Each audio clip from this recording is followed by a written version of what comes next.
Hello बच्चा party, आ चुके हैं हम अपना दूसरा लेक्चर लेके। आपने प्रीवियस लेक्चर में हमारा देखा होगा, हमने अच्छे से सेल थ्योरी वगैरह को समझाया था। ठीक है, सेल के बारे में जो ऊपर ऊपर की नॉलेज थी वो हमने दी थी। अब हम डिटेल में जाने की कोशिश करेंगे। ठीक है, तो बने रहिए हमारे साथ लास्ट तक। तो एक सेल है वो कैसा दिखता है, ठीक है। तो रियल डायग्राम तो हम नहीं बना सकते हैं, रफली बनाने की कोशिश करेंगे। मान लो ये हमारा सेल है, ठीक है। इसके बीच में हमारा क्या है, ये न्यूक्लियस। सबसे पहले हम इसी को लिखते हैं, क्या है, न्यूक्लियस। न्यूक्लियस ध्यान रखना है बच्चों, डबल लेयर होता है। कैसा होता है, डबल लेयर होता है। क्या होता है, डबल लेयर होता है, ठीक है। ये होती है हमारी प्लाज्मा मेम्ब्रेन। क्या होती है, प्लाज्मा मेम्ब्रेन, ठीक है। इसी का दूसरा नाम, आप कंफ्यूज होते हैं, इसी में कंफ्यूज होते हैं ना, हम भी होते थे। इसी का दूसरा नाम होता है हमारा सेल मेम्ब्रेन। कंफ्यूज नहीं होना है, सेल मेम्ब्रेन, ठीक है। अच्छा, इसके ऊपर एक और लेयर चढ़ी होती है, ये एक और लेयर हम बना देते हैं इसके ऊपर। इसको बोलते हैं हम सेल वॉल। क्या बोलते हैं, सेल वॉल। यहाँ आपको ध्यान से सुनने की जरूरत है। सेल वॉल केवल प्लांट के पास होती है, ना कि एनिमल के पास। इसीलिए मैंने पहले सेल वॉल नहीं लिखा था, आपको समझाने के लिए। हमारे पास प्लाज्मा मेम्ब्रेन और या दूसरा नाम इसका सेल मेम्ब्रेन हो सकती है हमारी सेल के पास। हमारे पास सेल वॉल नहीं हो सकती है। ये सिर्फ और सिर्फ प्लांट का फीचर है। किसका फीचर है, प्लांट का, ठीक है। तो आपने ये देख लिया। अच्छा, इसके अंदर ना बहुत सारे ऑर्गेनिल्स पड़े होते हैं, दिख रहे पड़े होते हैं बहुत सारे ऑर्गेनिल्स। ये जो चैप्टर है ना, पूरा सेल ऑर्गेनिल्स के ऊपर चलता है आगे जाके। ये तो ओवरव्यू दिया था मैंने आपको अपना, मतलब इस चैप्टर के बारे में थोड़ा सा। इनकी अगर हम बात करें तो ये होते हैं सेल ऑर्गेनिल्स। क्या होते हैं, सेल ऑर्गेनिल्स, ठीक है। अब जिस फ्लूइड के अंदर ये सेल ऑर्गेनिल्स बिखरे पड़े होते हैं ना, उस फ्लूइड का नाम होता है साइटोप्लाज्म। क्या नाम होता है, साइटोप्लाज्म। ये नहीं भूलना है आपको, ठीक है। अच्छा, आपको अभी मैं आप आगे चलेंगे ना तो समझाऊंगा कि प्लांट सेल किस चीज से बनी होती है। एनिमल सेल, सॉरी, एनिमल के पास तो सेल वॉल नहीं होती ना। मैं समझाऊंगा आपको प्लांट की सेल वॉल जो होती है वो किससे बनी होती है, फंजाई की सेल वॉल किससे बनी होती है, ठीक है। ये सब मैं आपको आगे चल के समझाने वाला हूँ, बैक्टीरिया सेल के बारे में बताऊंगा। तो ये देख लो आप, मैं इसको रफ करता हूँ। तो मैंने रफली सेल का डायग्राम बनाने की कोशिश की थी, ठीक है। मैंने इस तरीके से सेल का डायग्राम बनाया था कुछ। ये बीच में न्यूक्लियस था, इसके आउट में हमने सेल वॉल दी थी, बीच में इधर ये हमारा सेल मेम्ब्रेन थी, ठीक है। अब सबसे पहले हम पढ़ते हैं सेल मेम्ब्रेन क्या होती है। नंबर 1 हम पढ़ते हैं सेल मेम्ब्रेन के बारे में। इसी का दूसरा नाम कमेंट बॉक्स में लिखो, ठीक है। कमेंट बॉक्स में लिखो क्या होता है, क्या होता है, प्लाज्मा मेम्ब्रेन। ध्यान रखना, कंफ्यूज नहीं होना है इसके अंदर, ठीक है। मैं इसको रफ कर देता हूं। अच्छा बच्चों, ये जो होती है ना, जैसे मान लो हमारे पास ये दो सेल हैं, ठीक है। अब ये आपस में कांटेक्ट करेंगी या इनमें कुछ एक जगह से दूसरी जगह जाएगा। मान लो जाएगा, जाता है, ठीक है। तो अगर जाएगा तो किसको क्रॉस करना पड़ेगा, सेल मेम्ब्रेन को क्रॉस करना पड़ेगा। क्या क्रॉस, किसको क्रॉस करना पड़ेगा, सेल मेम्ब्रेन को। किसको, सेल मेम्ब्रेन को, ठीक है। तो ये चीज आपको समझते रहनी है, ठीक है। इससे आप इस चीज से आपके कॉन्सेप्ट बनते हैं। तो हमारी सेल मेम्ब्रेन जो होती है वो सेलेक्टिवली परमिएबल होती है। यानी ऐसा नहीं होता है कि हर चीज को अंदर आने देगी और हर चीज को बाहर जाने देगी। कुछ चुनिंदा चीजों को ही अंदर ले सकती है और बाहर छोड़ सकती है, ठीक है। इसीलिए इसका नाम पड़ा सेलेक्टिवली परमिएबल। सेलेक्टिवली परमिएबल, क्या नाम पड़ा बच्चों इसका, सेलेक्टिवली परमिएबल, ठीक है। तो अलाउ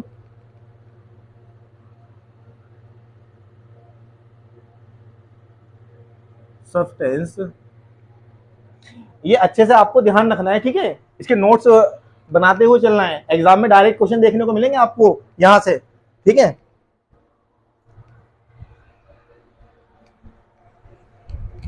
तो ये अलाउ करता है, जैसे हमारा,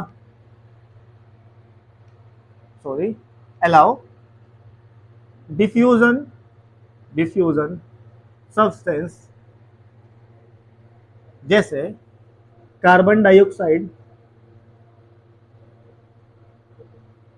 एंड ऑक्सीजन, पहली चीज सेल मेम्ब्रेन के बारे में ध्यान रखनी है, ये सेलेक्टिवली परमिएबल होती है। दूसरी, ये अलाउ करती है डिफ्यूजन ऐसे सब्सटेंस का जो कार्बन डाइऑक्साइड या फिर ऑक्सीजन होते हैं। यहां तक कोई परेशानी अगर आपको आई हो तो बताओ, कोई परेशानी आई हो तो बता दीजिए, ठीक है, कमेंट में लिख सकते हैं, मैं रिप्लाई कर दूंगा। अब देखो जैसे मैंने सेल बनाई थी ना, बाहर सेल मेम्ब्रेन बनाई थी, ये किस सब्सटेंस की बनी होती है, ऐसा कौन सा केमिकल है जो इसको बनाता है, ठीक है। तो सेल मेम्ब्रेन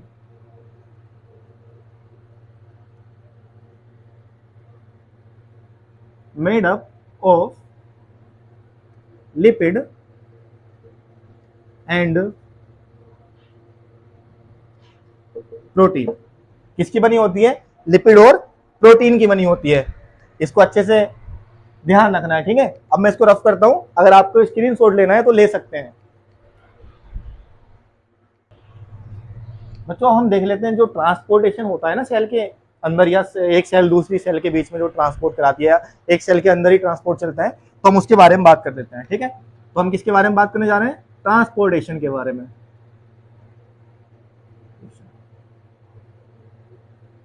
ट्रांसपोर्टेशन के बारे में हम बात करेंगे। दो तरह का होता है, एक एक्टिव ट्रांसपोर्टेशन, एक पैसिव ट्रांसपोर्टेशन, ध्यान रखना है, ठीक है। दो तरह का होता है, एक एक्टिव ट्रांसपोर्टेशन और दूसरा पैसिव ट्रांसपोर्टेशन।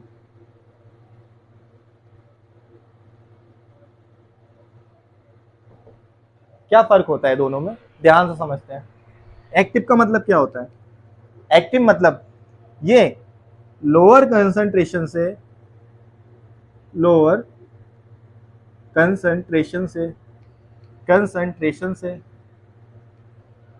किसकी तरफ जाता है? हायर कंसंट्रेशन की तरफ जाता है। Sorry, lower concentration to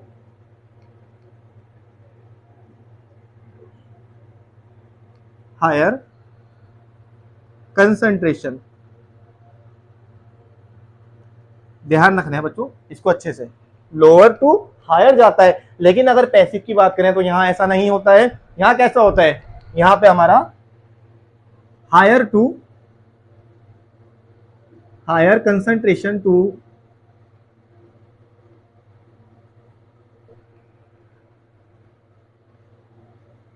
lower concentration.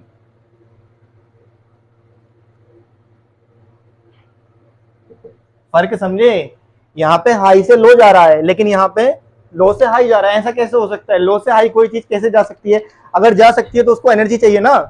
अगर जा सकती है, लो से हाई कोई चीज जा रही है, तो उसको क्या चाहिए? एनर्जी चाहिए ना भाई। तो ये कैसा होता है? एनर्जी एक्सपेंडिचर होता है, इसमें एनर्जी खर्च होती है, ठीक है। यहां लिख देता हूं एनर्जी रिक्वायर्ड, लेकिन यहां पे नो एनर्जी रिक्वायर्ड, क्योंकि ये पैसिव प्रोसेस है। हाई है तो लो की तरफ जा रहा है, सीधा सीधा सिंपल समझ लेना है। यहां पे हमारा लो है, लो से कहां जा रहा है? हाई जा रहा है, तो एनर्जी चाहिए। क्या चाहिए? एनर्जी चाहिए। तो यहां पे हमारा पैसिव ट्रांसपोर्टेशन के अंदर कोई भी एनर्जी नहीं लगती है, तो नो एनर्जी रिक्वायर्ड।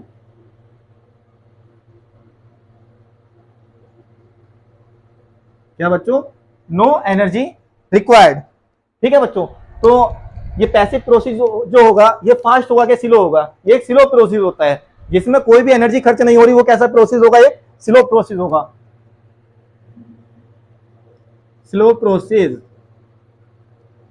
वहीं अगर हम एक्टिव की बात करें तो ये कैसा प्रोसेस है? ये हमारा फास्ट है। क्या है? फास्ट है, फास्ट प्रोसेस। इसमें अगर कोई दिक्कत आपको आ रही है तो बता सकते हैं, ठीक है। एक्टिव में क्या करते हैं हम? एक्टिव में हम लार्ज मॉलिक्यूल का ट्रांसपोर्टेशन करा सकते हैं। किसका? लार्ज मॉलिक्यूल का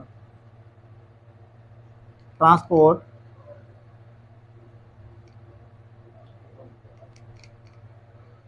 यहां लिखे देता हूं, ट्रांसपोर्ट लार्ज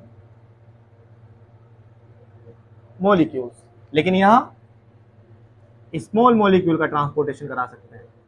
किसका? स्मॉल मॉलिक्यूल्स का।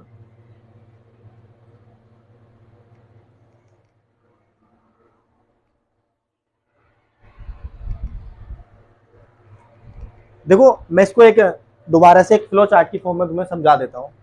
ट्रांसपोर्टेशन, जब हमने सेल पढ़ा तो सेल में हमने सेलेक्टिवली मेम्ब्रेन पढ़ी। वो क्यों होती है? एक जगह से दूसरी जगह एक चीज का जाना तो वो किसके थ्रू जाएगा? सेलेक्टिवली मेम्ब्रेन के थ्रू जाएगा। किसमें? सेल जो मेम्ब्रेन होती है उसके अंदर से निकलेगा, ठीक है। अब जो ट्रांसपोर्टेशन होगा वो दो तरह का हो सकता है बच्चों, ध्यान रखना है, भूलना नहीं है। एक होता है हमारा एक्टिव ट्रांसपोर्टेशन और एक होता है हमारा पैसिव ट्रांसपोर्टेशन। एक्टिव मतलब सीधा समझो एनर्जी चाहिए इसको, एनर्जी रिक्वायर्ड है, ठीक है, फास्ट होगा, एनर्जी मिली तो फास्ट होगा, एनर्जी नहीं मिली तो स्लो होगा, एनर्जी नहीं मिली तो स्लो होगा। ध्यान रखना है, स्मॉल मॉलिक्यूल ही ये ट्रांसपोर्ट कर सकता है, ये लार्ज कर देगा। अगर एक्टिव तुम एनर्जी दोगे तो लार्ज कर देगा, ठीक है। तो लोअर से हायर जाएगा, लोअर से हायर, लेकिन यहाँ हायर से लो जाएगा।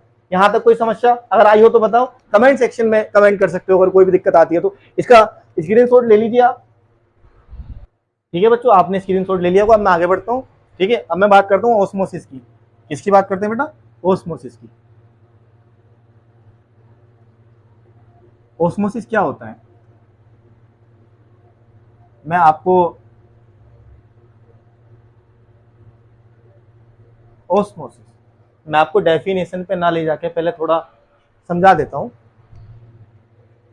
मान लो ये कोई मेरी सेल है, ठीक है, किसी की भी सेल मान सकते हो, ठीक है। यहाँ पे कोई सब्सटेंस ज्यादा है, क्या है? ज्यादा है।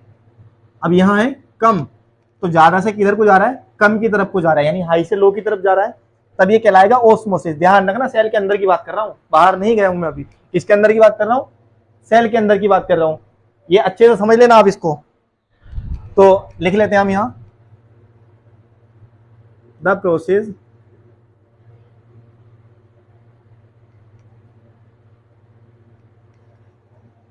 Of molecule, the process of molecule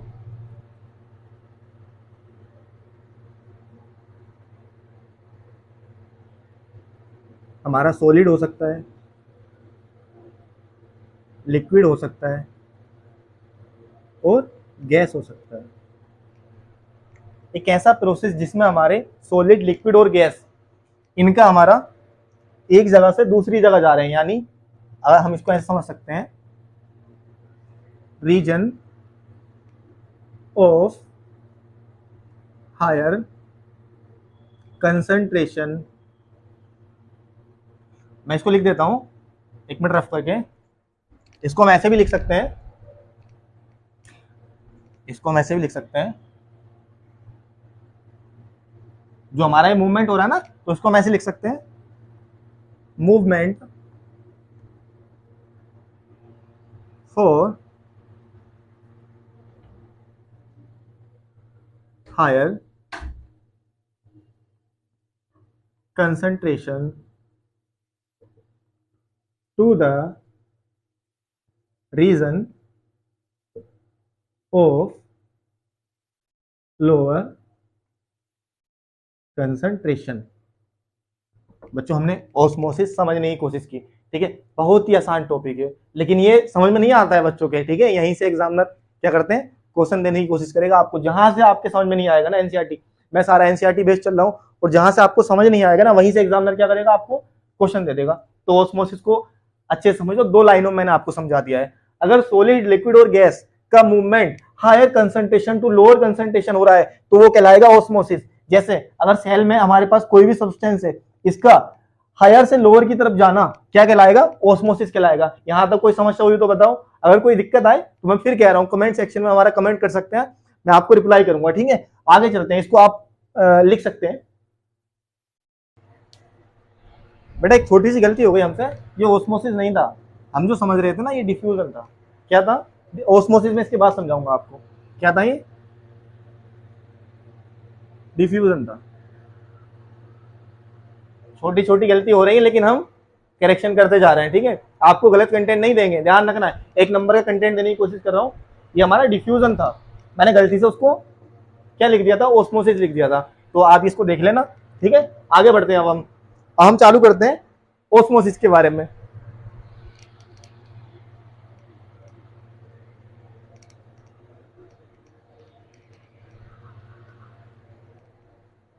अब लिखते हैं हम ऑस्मोसिस। वो गलती से हमसे डिफ्यूजन हो गया, ठीक है। तो दिमाग पे ना लेके जाएं कि गलत लिख दिया था, तो गलती से हुआ था। ओस्मोसिस। ठीक है, ओस्मोसिस के बारे में पढ़ने जा रहे हैं। ओस्मोसिस हमारा, हमने देखा कि जो डिफ्यूजन होता है ना वो हमारा सॉलिड, लिक्विड और गैस के अंदर होता है, देखा कि नहीं देखा। लेकिन ओस्मोसिस की अगर मैं बात करूं तो ओनली लिक्विड के अंदर होता है। किसके अंदर होता है? लिक्विड के अंदर होता है। ठीक है, एक्रोस द, अगर मैं कहना चाहूं तो एक्रोस सेमी परमिएबल मेम्ब्रेन। खाली लिक्विड के अंदर होगा, ध्यान रखना। जो हमारा ओस्मोसिस है ना केवल लिक्विड के अंदर होता है, और ये सेमी परमिएबल मेम्ब्रेन के अक्रॉस होता है, उसी के आसपास होता है। ठीक है, अच्छा ये दो तरह का हो सकता है हमारा, क्या हो सकता है? दो तरह का हो सकता है। अच्छा मैं इसको आपको फ्लो डायग्राम की तरह देखो समझाने की कोशिश करता हूं। जैसे मान लो हमारे पास ये है, ये जो हमने पढ़ाया पीछे डिफ्यूजन था, मैंने बोला हाई से लो चला गया तो डिफ्यूजन हो गया, ठीक है। लेकिन मैंने सेल की बात की थी। अब सेल के बाहर कोई चीज है या कोई सब्सटेंस है, वो सेल के अंदर जा रहा है, सेल के अंदर जा रहा है। जब सेल के अंदर वो जाएगा तो ऑस्मोसिस कहलाएगा। ध्यान रखना, ये इंपॉर्टेंट क्वेश्चन है। अगर सेल के अंदर की मैं बात करूं, सेल के अंदर से अंदर ही जा रहा है, तब वो क्या है? हमारा डिफ्यूजन है। लेकिन अगर सेल के बाहर से कोई चीज सेमी परमिएबल मेम्ब्रेन के थ्रू अंदर जा रही है तो वो क्या कहलाएगी? हमारी ओस्मोसिस कहलाएगी। क्या कहलाएगी बच्चों? ओस्मोसिस कहलाएगी। ध्यान रखना बिल्कुल अच्छे से ना, यहीं से क्वेश्चन आता है एग्जाम में। मैं इसको रफ कर देता हूं, ये आपको ध्यान रखना है। और इससे बाहर भी जा सकता है, अगर यहाँ पे हाई हो गया तो ये बाहर भी जा सकता है, तो ये ध्यान रखना। ठीक है, ये टू टाइप का होता है। कितने टाइप का होता है? टू टाइप का। नंबर 1 एंडोऑस्मोसिस,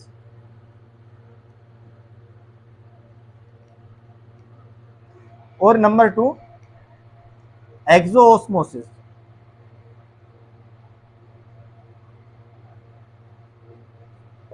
ठीक है, अच्छा एंडो क्या होता है? एंडो मतलब अंदर की बात कर रहे हैं कहीं ना कहीं। किसकी बात कर रहे हैं?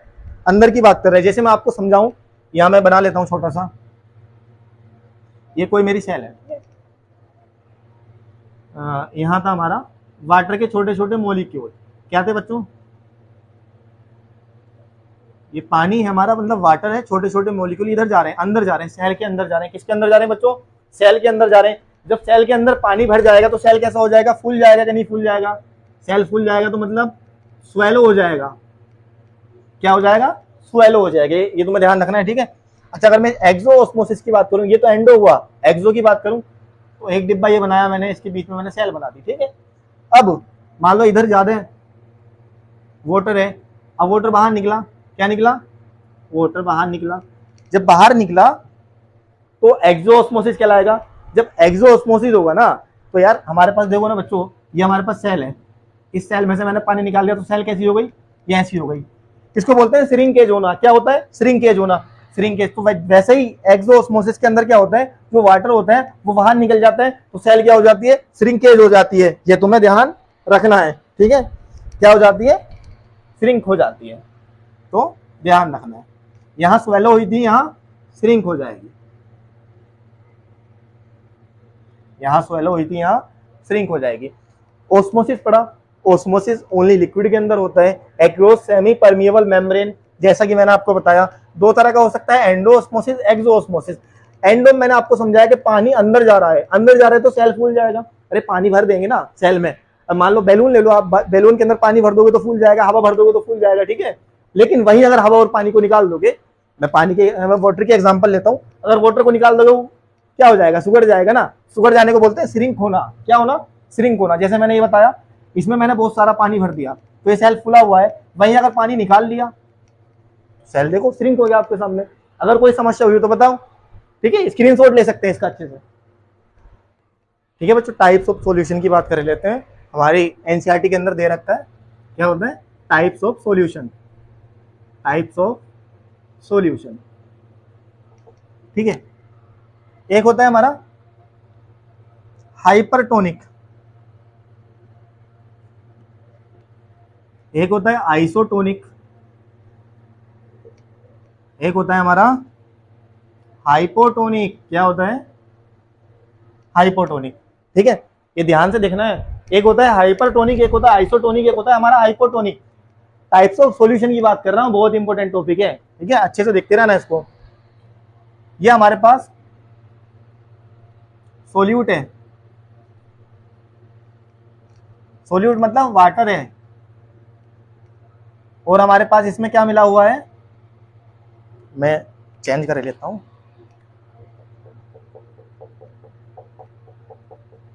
इसमें हमारे पास सोलवेंट है।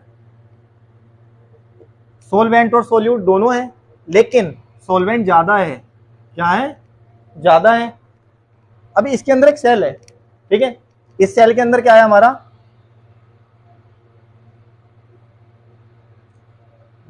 पहले इसको देख लेते हैं, एक मिनट रुको बच्चों।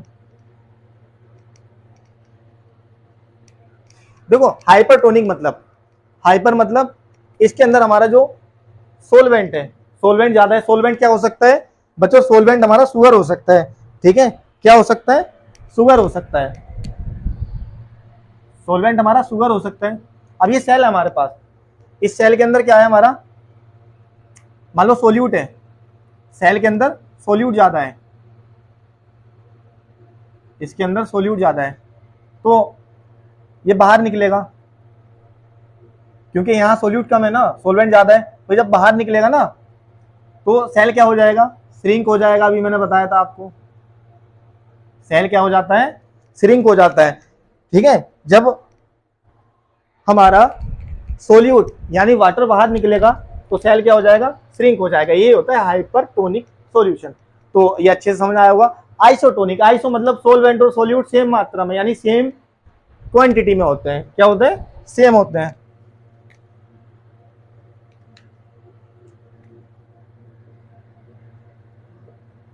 सोल्यूट और सोलवेंट बराबर होते हैं तो होता है हमारा आइसोटोनिक। अब हाइपोटोनिक की बात कर लेते हैं, किसकी बात कर लेंगे, हाइपोटोनिक, ठीक है। तो यहां पे हमारा सोल्यूट ज्यादा होगा, ठीक है, वहां क्या था, हाइपर में सोलवेंट ज्यादा था, तो यहाँ सोल्यूट, सोल्यूट मतलब वाटर ले सकते हैं हम, और सोलवेंट, इसके अंदर सोलवेंट भी होगा, तो सोलवेंट क्या होगा, कम होगा, क्या होगा, सोलवेंट जो होगा कम होगा, ठीक है। अब यहाँ सोल्यूट ज्यादा था, ध्यान रखना, हाइपर में सोल्यूट इसके सेल के अंदर ज्यादा था, हमारे कंपार्टमेंट में कम था, तो हमने हाइपरटोनिक बोल दिया। अब यहाँ सोल्यूट क्या होगा, यहाँ बताओ बच्चों, सोल्यूट का क्या होगा, सोल्यूट कम होगा, क्या होगा, कम होगा। जब कम होगा तो सोल्यूट यहाँ ज्यादा है तो इसके अंदर सोल्यूट जाएगा, जब इसके अंदर सोल्यूट जाएगा तो सेल कैसी हो जाएगी, स्वेलो हो जाएगी, ठीक है, फूल जाएगी, क्या हो जाएगी, स्वेलो हो जाएगी, ठीक है। तो आपको ये अच्छे से समझ आया होगा। मैं दोबारा इसका रिवीजन करा देता हूं। टाइप ऑफ सॉल्यूशन में हमने हाइपरटोनिक देखा, आइसोटोनिक देखा और हाइपोटोनिक देखा, ठीक है। इससे बेहतरीन आपको कंटेंट नहीं मिलेगा कहीं भी। हमारी वीडियो क्वालिटी खराब हो सकती है लेकिन हमारा कंटेंट एक नंबर है बिल्कुल।